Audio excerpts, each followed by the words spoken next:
Hello and welcome back to another certified OG video. Ever since Mercedes-Benz released the G-Class back in the 80s, this car has been a status symbol for everybody. Every time you see one on the road, you know the person behind the wheel is probably loaded with money. I have to say, this car truly is an icon of the automotive industry, and no other car is probably as remarkable as the G-Class. The G-Class has a long-standing reputation for being a rugged go-anywhere vehicle, especially made for the off-roads, although you see most of them on the streets. A few years ago, Mercedes-Benz released the G500 4x4 Squared, which was supposed to be the epitome of the G-Class. It was supposed to be a luxurious vehicle that you can take literally anywhere you want to. And in today's video, we're gonna find out exactly how well Mercedes-Benz did this job, and most importantly, we're gonna find out how well this thing actually drifts on the snow. So sit back, relax, and enjoy. Yeah, well, here it is. That is the legendary Mercedes G500 4x4 Squared. This one here is the first generation of these cars that they ever produced, which I think is the prettier one because it is way more boxy than the newer ones. And this one actually looks very aggressive and very masculine, as you can probably tell. It's also very likely one of the biggest cars I've ever had here in my garage. At this point, I just want to give a quick shout out to Unlim Detailing from Munich, good friends of mine. Unlim Munich Detailing. They're in the motor world, so if you ever need your car detailed, feel free to check by them, because they were actually kind enough to just give me this car randomly today. And as you can also see by this car, it is snowing very heavily outside, which we're going to take advantage of, as I want to test this car in the snow. I want to see how well these actually drive in the snow, and I want to see how it handles, you know, slippery surface we're going to have outside. So I think if everything goes to plan, we should have a good time. I don't really know if this thing will go sideways, but I'm here to test out. If not me, who then? I just really hope that this car is just not gonna flip over to its side and just, I don't know, I don't want to crash it. One thing about this car, this is not an AMG, this is a G500, which I think the newer ones are the G63 AMGs. I don't know why they didn't do it in the first ones, but probably you don't really need that much power with a vehicle like that. Obviously, the most interesting part about this car is the suspension setup. And as you can see in the back, it has actually two coilovers, like two shocks on each corner of the car. In the back and also in the front, which is this is the reason why the car is so high. And I think, if you ask me, this is pretty much the most ridiculous car Mercedes has ever produced, especially in recent times, and it's very useless. But this is also the reason why I love this car so much. I love useless cars, and I love something that is different, and this 100% is different for sure. No other car manufacturer has produced something as unique and as crazy as this. And this is why I love these things. I never really got to drive one, unfortunately. So this today is going to be my first time driving it. Let's take a closer look at the car, because I think it is actually pretty cool. Yeah, and in the front you also see you have two shocks on each side. The car has portal axles, which, as you can see, the drive shaft goes in here. And then you have a gearbox, and this actually then connects the drive shaft and puts it out here, which gives you more ground clearance. Pretty complicated system, and it's also pretty expensive if you want to have it in any other vehicle except for the G500. Massive ground clearance, as you can see. I could probably sit underneath there. Car is obviously all-wheel drive. I don't know how good these tires are. I think they're gonna be probably pretty shitty, as with any off-road vehicle. Gabriel has cleaned my garage for like 1 hour, and now I'm just put the G-Class in here, and it's making everything dirty again. One thing, this car is not to have the European rear bumper, which is absolutely hideous. Stefan, the owner of the car, took it off. The doors, obviously very Mercedes-like. They still have the old tank doors, which are just incredibly satisfying to open and close. Here's a compilation of me closing the door 100 times. Okay, let's look inside actually. Inside, obviously very G-Class-like. You have this here, which, well, old G-Classes always have. This is pretty beautiful. Normal regular G-Class seats, normal regular G-Class steering wheel, child seat for Mani later on. Servus, Zucker. Yeah, pretty cool all in all. This here I think is aftermarket, probably, I don't know. I would say we would look at the engine, but I really don't want to deal with all the snow in my garage right now. So I think the best thing would be to literally jump into the car, because for me, I really have to jump into it. And then we're gonna pick up Mani, like drive around a little bit, pick up Mani, and see how this thing behaves in the snow. I love the sound.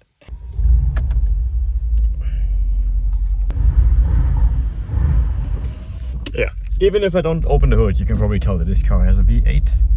I think it's turbocharged, probably. I don't know how much horsepower it produces. I guess around 400, I would say.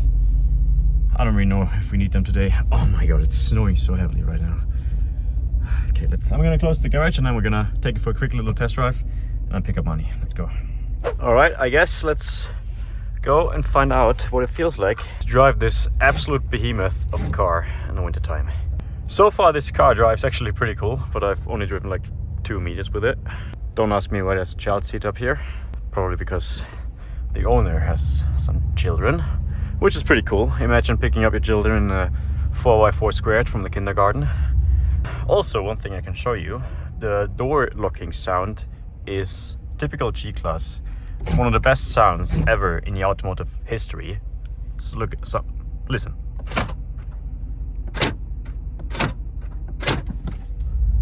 Period. Nothing better in my opinion. Nothing more ASMR than a G-Class, an old G-Class locking its doors. Everybody's looking at you like you have a small penis. But I'm used to it already from the T-Rex, so there's that. I really hope that this car is not going to tip over when we're sliding it later, because I feel like the center of gravity is not really low on this vehicle. I don't know why, but it was always a dream of me to drive one of these in the snow. And well, today this dream is kind of coming true, I guess. Okay, let's drive it out of the city to properly get a feel for it, I think. Oh my god, this steering understeers so badly. You could think it's an Audi by the way it understeers. This is one of those cars that I have a lot of respect about. I really do not want to crash it, and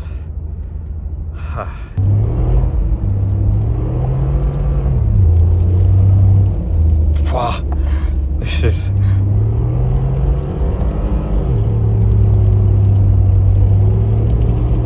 But it has power, that's one thing. It moves, but it just doesn't want to stop when you want it to. Oh my god! This is such a fucking death trap. How are they allowed to build something like that?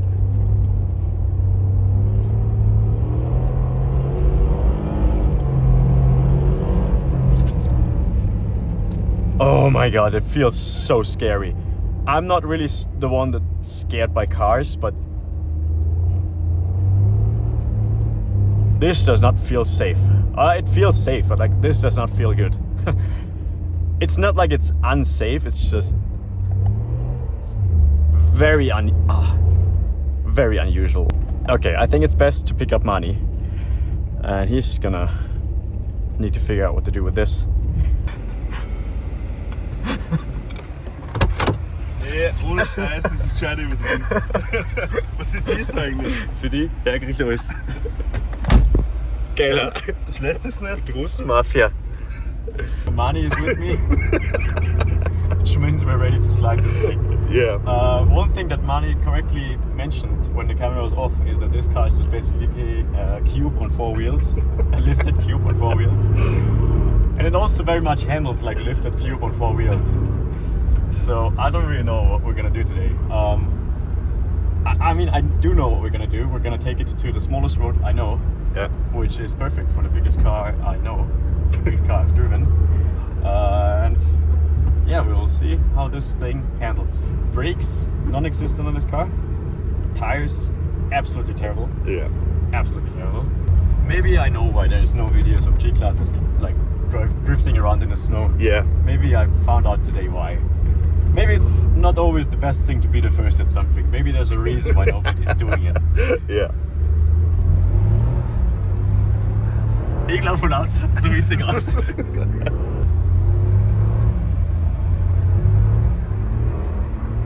Um Gottes Willen, fühlt jetzt voll schon. Das fühlt sich... Boah, it's hard to describe this feeling. It's kind of fun, but it's very unusual. Yeah. It doesn't feel that dangerous right now, but it just feels wrong. Yeah. It feels like we're not doing the right thing. We should probably take it off-road and jump it. Yeah. But this is... But sliding. Also, it is fun. Screen.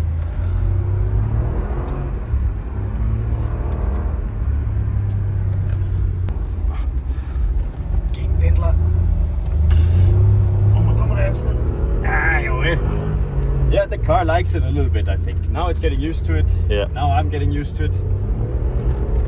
The good thing is this car has probably the same wheelbase as a Yaris. Which is good for this small road here.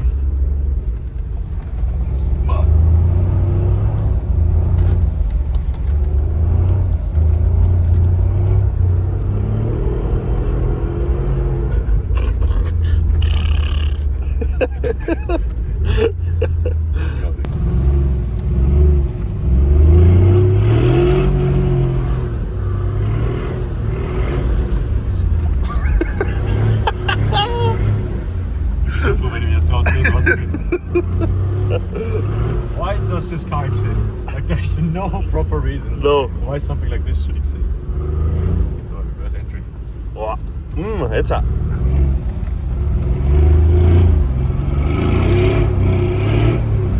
Boah.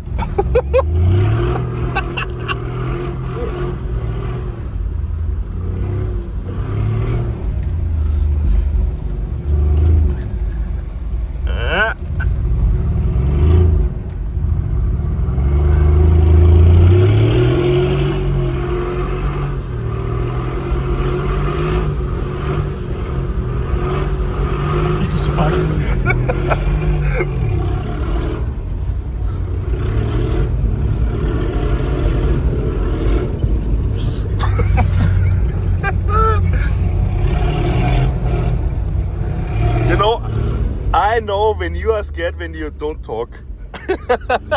I'm fully concentrated driving this thing. Mine is that it's a car you buy just to say you're rich and fuck everybody else. Yeah. This is the whole purpose of this car, and it does this pretty well, because if you look at this car you think, damn, that guy must be fucking rich. Yeah. But you don't look at the car and you go, oh, you can probably drift it around the snow in the smallest road known to mankind. But I've always wondered how this thing would drive in the snow. And today I finally found it out. Noch nie so viel lenken müsste in meinem ganzen Leben. Du schwitzt schon direkt. Ich hab diesen.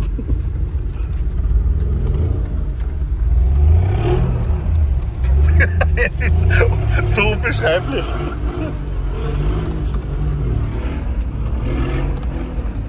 So not da.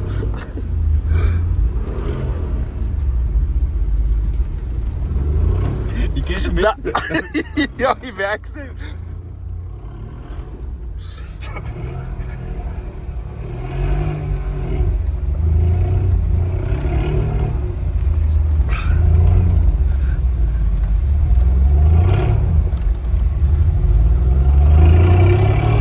Das ist geil. Die kleinste Scheibenwischer für die kleinste Scheiben fürs größte Auto damit. Ja. Hey, but now that I'm getting warm with it, it's actually not even that bad. Just have to kind of, you know. Bei dir war es schön, einen Trainingsanzug gut zu rechnen, ja? Kurze Hosen. Kurze Hosen. Richtig gut.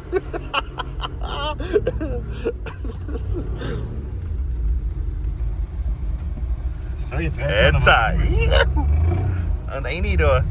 Wie es reinläuft, wie beim Motorrad. Boah.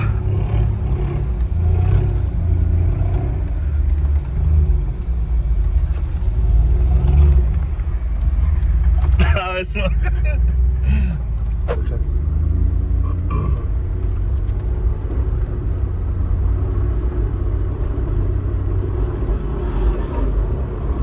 Oh, der wird schnell.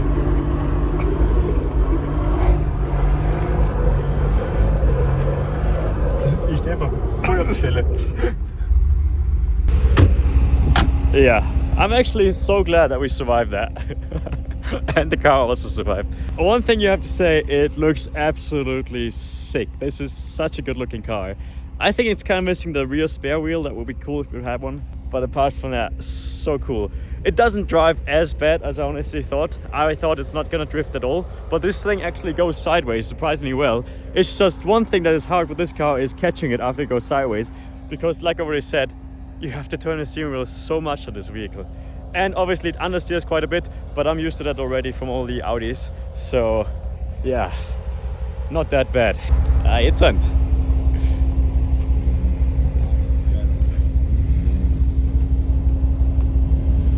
Coolste Winterauto. Ja.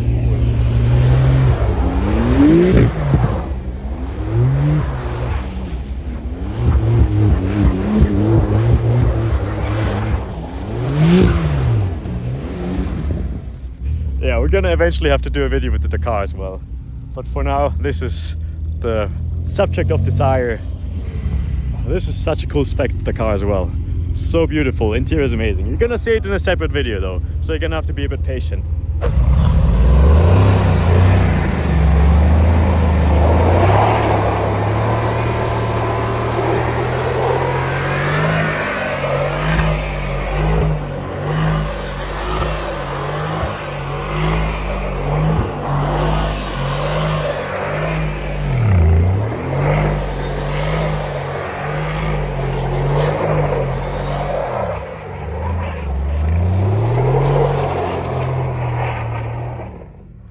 Let's test it a little bit more, Ja. and we'll get you a quick little resume.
Yeah, so that was it. I'm honestly so happy when I can give this car back to Stepan, the guy who owns this car, because it is actually so sketchy to drive. I like it, it is fun, but I don't want to have too much fun with it because I think, well, you have to be cautious all the time, and that just is very exhausting in these conditions with this car. But apart from that, this actually worked way better than I expected. This car went sideways so good, and it did it with such an ease. It was just, yeah, kind of, I think even you can kind of say that the car liked it a little bit, at least. The all-wheel drive system works very well, but obviously not very surprising. I mean, this car is built to be off-road. It has to be a good all-wheel drive system, but I didn't think it would work that well for going sideways. The only thing that you would need to do to make this car properly suitable for wintertime is put some good winter tires on it. Maybe even some spikes or something else. But apart from that, I mean, this car is actually, now that I think about it, this car has potential to be probably one of the coolest winter daily cars that you can have. Yeah, the only thing you would need to do is, like I always said, put different tires on it, then I think it will be perfect. The car went through it so easily, it didn't even get hot once. The engine just stayed at like 90 degrees Celsius all the time, so it was pretty much nothing for this car. I mean, it's built for like way more extreme situations, but seeing it like this today, I think it was kind of cool. I hope you guys enjoyed this video. That was, I would say, a very long dream of me to drive one of those and to drive it in snow. So yeah, thank you again, Stepan from Unlimed Detailing, for making this possible, and I'll see you guys again very, very soon.